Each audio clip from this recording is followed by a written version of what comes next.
रथसप्तमी. रथसप्तमी म्हणजे काय? तर रथसप्तमी हा भगवान सूर्यनारायणांचा अत्यंत पवित्र आणि फलदायी सण आहे. या दिवशी सूर्यदेव सप्त अश्वांच्या रथातून उत्तरायण मार्गावर गतिमान होतात असे मानले जाते. त्यामुळे हा दिवस सूर्य जयंती म्हणूनही ओळखला जातो. सूर्य हा प्रत्यक्ष देव आहे, जो रोज दिसतो आणि जीवन देतो. रथसप्तमी साधारणतः माघ महिन्यातील शुक्ल पक्षातील सप्तमीला येत असते. साधारणतः जानेवारी ते फेब्रुवारीच्या दरम्यान ही असते. माघ महिन्याची ही खरी सुरुवात मानली जाते. रथसप्तमीचे धार्मिक आणि आध्यात्मिक महत्त्व देखील खूप आहे. यात सूर्यदेवाचे महत्त्व अधिक आहे. सूर्य हा आरोग्याचा देव, तेज, ऊर्जा, आत्मविश्वास यांचा स्रोत, ज्ञान, बुद्धी व यश देणारा, नवग्रहांचा राजा. या दिवशी पूजा केल्याने मिळणारे लाभ: दीर्घायुष्य, रोगनाश, डोळ्यांचे व त्वचेचे आरोग्य, नकारात्मकता दूर होते, जीवनात यश व स्थैर्य लाभते. रथसप्तमीचे विशेष स्थान: अरुण स्नान. अरुण स्नान म्हणजे रथसप्तमीच्या दिवशी सूर्योदयापूर्वी डोक्यावर एरंड, रुई, आकड्याची पाने ठेवून स्नान करणे. पाने किती ठेवावीत? तर साधारणतः पुरुष 12 पाने ठेवतात, स्त्रिया 7 पाने ठेवतात आणि आजारी व्यक्ती 3 पाने ठेवतात.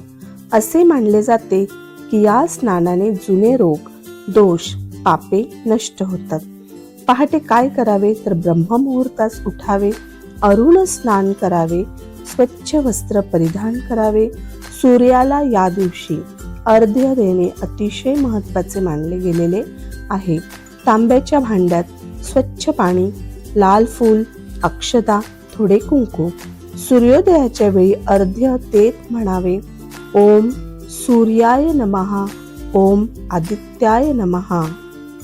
सूर्यपूजा या दिवशी अतिशय महत्त्वाची मानली गेलेली आहे.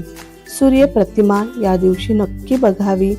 धूप, दीप, नैवेद्य, गूळ, गहू, गोड पदार्थ यांचा दाखवावा. या दिवशी किमान 108 वेळा ओम घृणी सूर्याय नमः या मंत्राचा जप नक्की करावा. या दिवशी शक्य असल्यास सूर्य नमस्कार देखील करावेत, किमान 7-12. याचा फायदा असा: शरीर, मन, बुद्धी संतुलित होते, रक्तदाब, ताणतणाव कमी होते आणि सूर्याची ही शुभ किरणे आपल्या अंगावर पडल्यामुळे आपल्याला त्याचा फायदाच होतो. रथसप्तमीला शक्यतोवर सात्विक अन्न खावे. गूळ, तीळ, गहू. मात्र तेलकट आणि मांसाहार टाळावा. रथसप्तमीला दानाचे महत्त्व आहे. या दिवशी केलेले दान 1000 पटीने फळ देते. हळदी कुंकवाचा हा शेवटचा दिवस मानला जातो. शक्यतोवर रथसप्तमीच्या अगोदरच आपण आपले हळदी कुंकू करून घ्यायचे असते, अशी एक मान्यता आहे. या दिवशी जर आपण दान केले तर त्याचे आपल्याला 1000 पटीने फळ प्राप्त होते. दानासाठी शुभ वस्तू: गहू, गूळ, तांबे, लाल वस्त्र आणि अन्नदान. या दिवशी अनेक सुवासिनी हळदी कुंकवाचा कार्यक्रम करतात. या दिवशी सूर्याला अर्घ्य देणं अतिशय महत्त्वाचं आणि पुण्यदायी मानलं गेलेलं आहे. त्यामुळे रथसप्तमीच्या दिवशी नक्कीच सकाळी उठल्यानंतर स्वच्छ अंघोळ करून सूर्याला अर्घ्य द्यावे. या दिवशी सूर्याचे खूप महत्त्व आहे. प्राचीन काळी राजा यशोवर्मा याचा पुत्र गंभीर आजाराने त्रस्त होता. सर्व उपाय निष्फळ ठरले. एका ऋषींनी रथसप्तमीचे महत्त्व सांगितले. राजाने अरुण स्नान केले, सूर्यपूजा केली, दान केले. सूर्यकृपेने राजपुत्र बरा झाला. म्हणून रथसप्तमी हा रोगनाशक व आरोग्यदायी दिवस मानला जातो. जसा सूर्य अंधार नाहीसा करतो, तसेच आपल्या जीवनातील अज्ञान, रोग व दुःख दूर करतो. रथसप्तमी म्हणजे आरोग्य, तेज, सकारात्मकता, जीवनशक्ती. हा दिवस श्रद्धेने पाळल्यास सूर्यदेवाची विशेष कृपा प्राप्त होते. भारतातील वेगवेगळ्या प्रथा देखील इथे आढळतात. आंध्र प्रदेशामध्ये रथसप्तमीला सूर्य जयंती मोठ्या यात्रेने केली जाते. कर्नाटकात रथसप्तमी हप्प सामूहिक सूर्य नमस्कार केला जातो. महाराष्ट्रात अरुण स्नान, गूळ गहू दान, त्याचप्रमाणे हळदी कुंकवाचे कार्यक्रम होतात. तामिळनाडूमध्ये सूर्यदेवाला सप्त अर्घ्य देण्याची प्रथा आहे. साधा मंत्र आहे जो सर्वांना माहीत असतो, पण हा दुर्मिळ मंत्र फार प्रभावी आहे. ओम आदित्याय विद्महे भास्कराय धीमहि तन्न सूर्य प्रचोदयात 11 किंवा 21 वेळा जप केल्यास आपला आत्मविश्वास वाढतो, भीती न्यूनगंड कमी होण्यास मदत होते.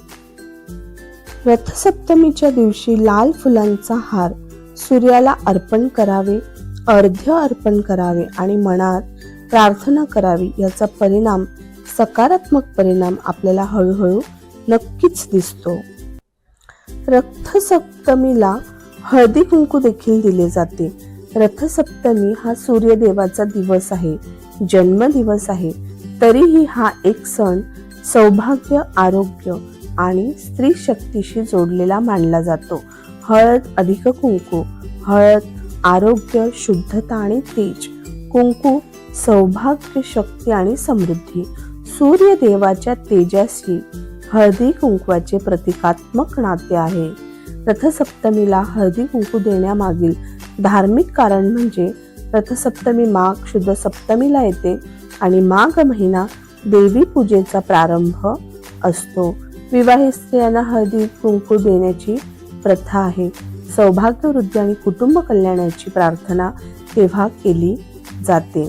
रथसप्तमी हळदी कुंकू विधी करण्याची अतिशय सोपी पद्धत आहे. घर स्वच्छ असावं, सूर्यदेवाची पूजा करावी आणि अर्घ्य दिल्यानंतर आपण हळदी कुंकवाचा कार्यक्रम करावा. हळदी कुंकू देताना काय द्यावे तर हळद, कुंकू, गुळ, साखर, गहू, हरभरा, फुलं इच्छेनुसार आपण एखादी वस्तू देखील वाण म्हणून देऊ शकतो.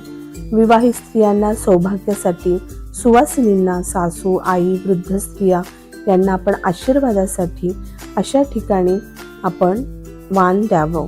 त्याचप्रमाणे काही ठिकाणी कन्यांना सुद्धा हे हळदी कुंकू दिले जाते शुभारंभासाठी.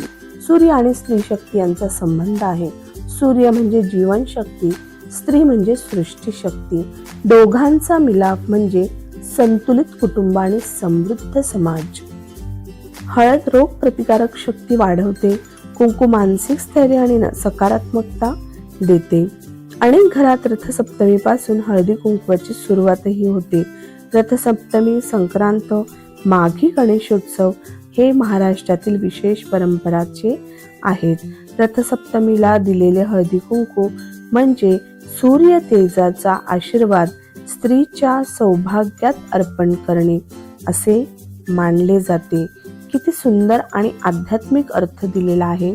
रथसप्तमीला दिलेले हळदी कुंकू म्हणजे सूर्य तेजाचा आशीर्वाद स्त्रीच्या सौभाग्यात अर्पण करणे. दोन्ही एकत्र केल्याने घरात सुख, शांतता, सकारात्मक ऊर्जा टिकते. म्हणून रथसप्तमी हळदी कुंकू यांचंही नातं विशेष मानलं गेलेलं आहे.